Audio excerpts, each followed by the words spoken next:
ಬಿಸಿಲಿನಿಂದ ತತ್ತರಿಸಿ ಹೋದಂಥ ದೆಹಲಿ ಈಗ ಮಳೆಯಿಂದಲೂ ಕೂಡ ತತ್ತರಿಸಿಕೊಳ್ಳುವಂಥ ಪರಿಸ್ಥಿತಿ. ಅಲ್ಲಿ ಮಳೆನೂ ಹಾಗೆ, ಬಿಸಿಲು ಹಾಗೆ, ಚಳಿನೂ ಹಾಗೆ. ಇದು ಪರಿಸ್ಥಿತಿ ದೆಹಲಿಯಲ್ಲಿ. ನಿನ್ನೆ ಒಂದೇ ದಿನ 220 ಮಿಲಿಮೀಟರ್ ಮಳೆ ಆಗಿದೆ. ಸೊ ನದಿ ಅಂತಾಗಿದೆ ಈಗ ದೆಹಲಿಯ ಪ್ರಮುಖ ರಸ್ತೆಗಳು. ನೀರಿನ ರಭಸಕ್ಕೆ ಬೈಕ್ಗಳೆಲ್ಲ ತೇಲಿ ಹೋಗಿವೆ.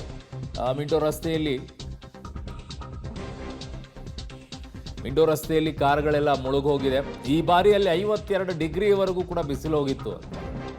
ಒಂದು ದಿನ ದಾಖಲೆ ಆಗಿದೆ 52 ಡಿಗ್ರಿ, ಆಮೇಲೆ 47, 48 ಡಿಗ್ರಿ ಎಲ್ಲ ಆಗಿತ್ತು ಬಿಸಿಲು. ಆ ಪ್ರಮಾಣದಲ್ಲಿ ಮಳೆ ನೋಡಿ, ಇಲ್ಲಿ 220, 228 ಮಿಲಿಮೀಟರ್ ಮಳೆ ಆಗಿದೆ ಅಂತಂದರೆ ಒಂದೇ ದಿನಕ್ಕೆ. ಯಪ್ಪ, ಯಾವ ಪ್ರಮಾಣದಲ್ಲಿರಬೇಕು. ಬೈಕ್ಗಳೆಲ್ಲ ಮುಳುಗೋಗಿವೆ, ಕೆಲವು ಕಡೆಗಳು ತೇಲ್ಕೊಂಡು ಹೋಗಿವೆ, ಕಾರ್ಗಳೆಲ್ಲ ಮುಳುಗಿದೆ. ಇದು ದೆಹಲಿಯ ಪರಿಸ್ಥಿತಿ. ವಿಪರೀತವಾದಂಥ ವಾಯುಮಾಲಿನ್ಯ, ವಿಪರೀತವಾದಂಥ ಬಿಸಿಲು, ವಿಪರೀತವಾಗಿ ಸುರಿದ್ರೆ ಮಳೆ, ಹೀಗೆ ವಿಪರೀತವಾದಂಥ ಚಳಿ ಎಲ್ಲವನ್ನ ಒಂದೇ ಕಡೆಗೆ ಇರುತ್ತೆ. ಆಮೇಲೆ ನೀರಿನ ಸಮಸ್ಯೆ ಅದು ಒಂದು ಇದೆಯಲ್ವಾ, ಅದನ್ನೊಂದು ಮಿಸ್ ಮಾಡಿಬಿಟ್ಟೆ ನಾನು. ಅದನ್ನೊಂದು ನೀರಿನ ಸಮಸ್ಯೆ ಹೇಗಿರುತ್ತೆ, ಯಾವ ರೀತಿಯಾಗಿ ಅಂತೇಳಿ ಅವೆಲ್ಲವೂ ಕೂಡ ಅನುಭವ ಪಡ್ಕೊಳ್ಬೇಕು ಅಂದರೆ ದೆಹಲಿಯಲ್ಲಿ ನೀವು ವಾಸವನ್ನು ಮಾಡಬೇಕು.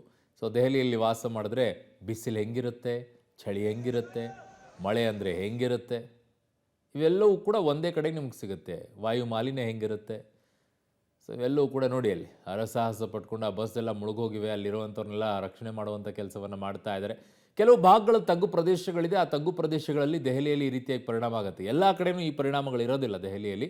ಕೆಲವು ಭಾಗಗಳಲ್ಲಿ ತಗ್ಗು ಪ್ರದೇಶಗಳಿರುವಂಥ ಜಾಗಗಳಲ್ಲಿ ಮಾತ್ರ ಈ ರೀತಿಯಾದಂಥ ಸಮಸ್ಯೆಗಳದು ಉಂಟಾಗುತ್ತೆ. ಆಮೇಲೆ ಅಲ್ಲಿ ಬ್ಲಾಕ್ಗಳಾಗ್ಬಿಡುತ್ತೆ ಇಮ್ಮಿಡಿಯೇಟಾಗಿ. ನೀರು ಹರಿದು ಹೋಗೋಕ್ಕೆಲ್ಲ ವ್ಯವಸ್ಥೆ ಇದೆ, ಆದರೂ ಕೂಡ ಬ್ಲಾಕ್ಗಳಾಗ್ಬಿಡುತ್ತೆ. ಅದೇ ಹೇಳಿದ್ನಲ್ಲ, ಜನ ತಿಂದು ಎಸೆಯುವಂಥ ಪ್ಲಾಸ್ಟಿಕ್ಕು, ಗುಟ್ಕಾಗಳು ಅಲ್ಲಿ ತಿನ್ನೋದು ಜಾಸ್ತಿ, ಹಾಕಿ ಬಿಸಾಕಿರ್ತಾರೆ ಅಲ್ಲಿ.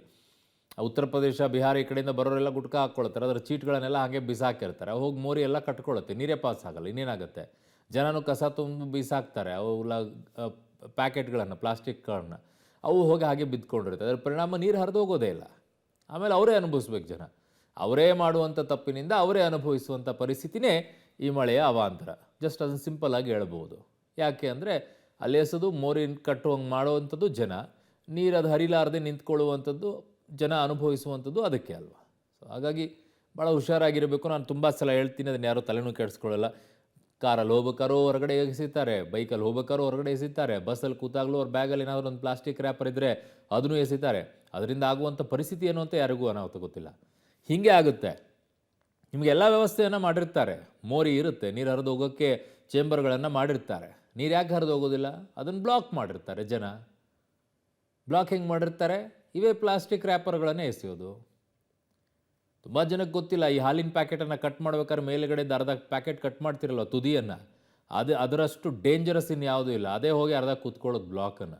ಇಡೀ ಪ್ಯಾಕೆಟ್ ಒಂದು ಕಡೆಗೆ ಅದರ ತುದಿ ಕಟ್ ಮಾಡಿರ್ತೀರಲ್ಲ ಅದು, ಮತ್ತು ನೀವು ಗುಟ್ಕಾ ತಿನ್ನುವಂಥದ್ದು, ಅಡಿಕೆ ಚೀಟ್ಗಳನ್ನು, ಅದರದ್ದು ಪರಿಣಾಮಗಳಿವೆಲ್ಲ.